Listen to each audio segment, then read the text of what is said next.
A hospital in Atlanta was losing patients. Not to bad surgeons, not to wrong diagnoses, but to the door handles, the bed rails, the IV poles.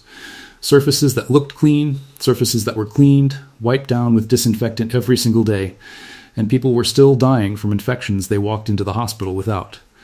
The doctors were baffled, the cleaning staff was doing everything right, and the infections kept coming. Then one administrator made a decision that the rest of the medical world called reckless. He didn't install a new filtration system, he didn't bring in a new disinfectant protocol, he didn't spend $1 million on of-sterilization tech. He spent almost nothing on a material so old that your great-great-grandmother probably cooked with it, and within months, infection rates on that ward dropped by 58%. The entire medical establishment had the answer sitting in front of them the whole time. They just refused to use it. And the reason why they refused? That's the part that's going to make your blood boil. Here's what nobody is talking about, and this has nothing to do with hospitals. This is about your kitchen counter, your kid's lunchbox, the door handle every single person in your family touches 50 times a day, the TV remote that gets passed around when someone's already starting to feel off. Your home is not as clean as you think it is. Not because you're doing anything wrong, but because the materials your home is built with are basically a 5-star hotel for bacteria. That stainless steel faucet handle? Bacteria survives on it for up to 48 hours. The plastic light switches your kids hit coming in from school up to 72 hours. You're cleaning surfaces with sprays that work for maybe 20 minutes before the next person touches them, and you're back to square one. And think about everything outside your front door. The shopping cart handle, the gym equipment, the office keyboard, the elevator button. You touch dozens of contaminated surfaces before lunch, and there is genuinely nothing in your daily routine stopping what's on those surfaces from coming home with you. This is why your kid gets sick the week before a big trip. This is why you catch something every time flu season hits, even though you're careful. The surfaces around you are working against you every single day, and you've been sold expensive temporary solutions your whole life when a permanent one has existed for 4,000 years. What makes the story wild is that humanity already solved this problem, long before we even understood what bacteria was. The Egyptians were using a specific metal to store water and treat wounds as far back as 2600 BC. They observed that water stored in vessels made from this metal stayed cleaner, longer, that wounds treated with it healed faster. They wrote it down and passed the knowledge forward. Hippocrates, the father of modern medicine, the man every doctor takes an oath named after, was prescribing the same metal in 400 BC to treat infections. Not as a last resort, as a first-line treatment. Because it worked every time. Then in the 1800s, during one of the worst cholera outbreaks in American history, something strange happened. The disease was tearing through cities. Whole neighborhoods were wiped out, but the workers at one specific type of factory, people who spent all day handling this particular metal, almost none of them got sick. Doctors noticed. They documented it. And then they moved on. Because then antibiotics showed up, and everything humanity had figured out over 4,000 years got quietly shelved. Not disproven. Not debunked. Just ignored, because there was something patentable, something that could generate billions. And in medicine, if something can't make money, it doesn't get funded, and if it doesn't get funded, it disappears from the conversation entirely. Here's what's actually happening at the microscopic level, and this is where it gets genuinely incredible. When bacteria lands on the surface of this metal, the metal immediately begins releasing charged particles called ions. Those ions don't negotiate. They punch through the outer membrane of the bacterial cell, destroy the proteins keeping it alive, shred the DNA so it can't replicate, and the whole cell collapses, in under 90 minutes on a dry surface, faster when wet.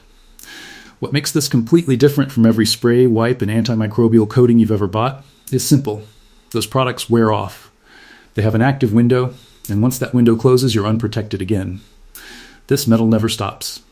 The ion release is continuous, around the clock, with zero human intervention. Scientists call this the oligodynamic effect, and it's been independently verified in labs across the world. It doesn't just destroy bacteria either.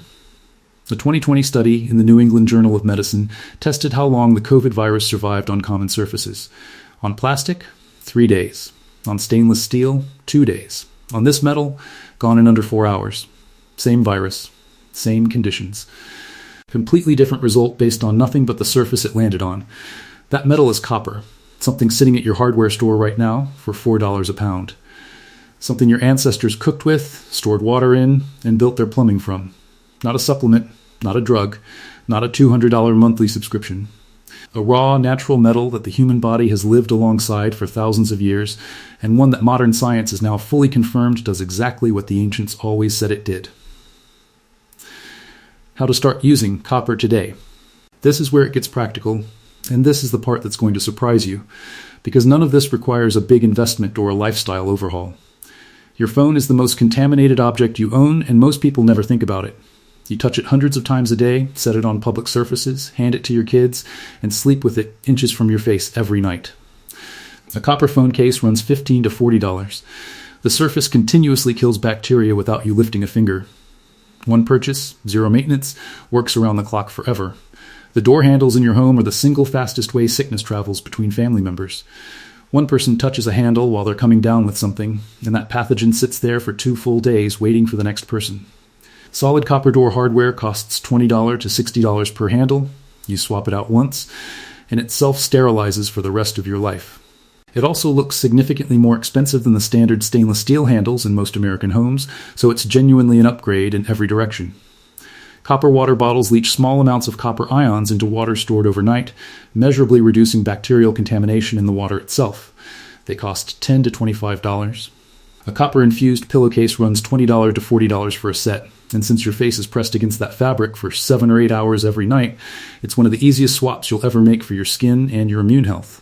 And a copper tongue scraper is just $6. $6 to kill oral bacteria every morning instead of just moving it around, and oral bacteria directly affects your gut, your immunity, and how fast you go down when something's going around at work or at school. None of this is complicated. None of it requires a subscription. You buy it once, and it works forever, which is exactly why nobody with a marketing budget has ever told you about it. Nobody sat in a boardroom and decided to hide copper from you.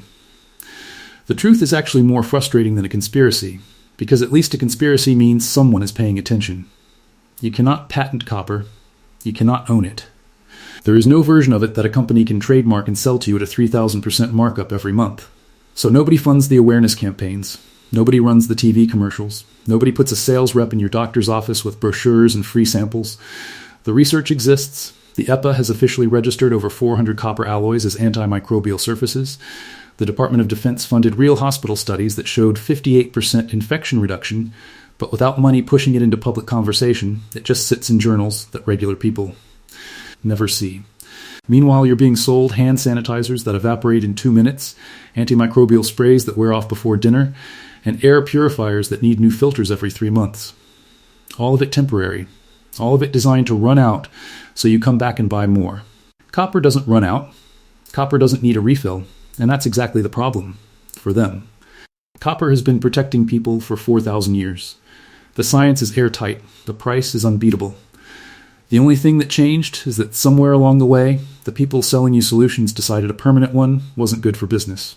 You don't need to overhaul your life. Start with one thing, your front door handle or your phone case, and let the science do the rest. That's it. One swap. Under $40. Permanent protection. And here's your pro tip before you go. When you buy copper products, make sure you're buying solid copper or high-grade copper alloy, not copper-coated or copper-colored. The coating wears off and you lose the antimicrobial effect entirely. Solid copper tarnishes over time, and that's actually normal. The tarnish does not reduce its bacteria-killing ability at all. If a seller can't confirm the material is solid copper, keep looking. 5 seconds of due diligence and you get a product that works for a lifetime. Now you know what they never told you. Use it.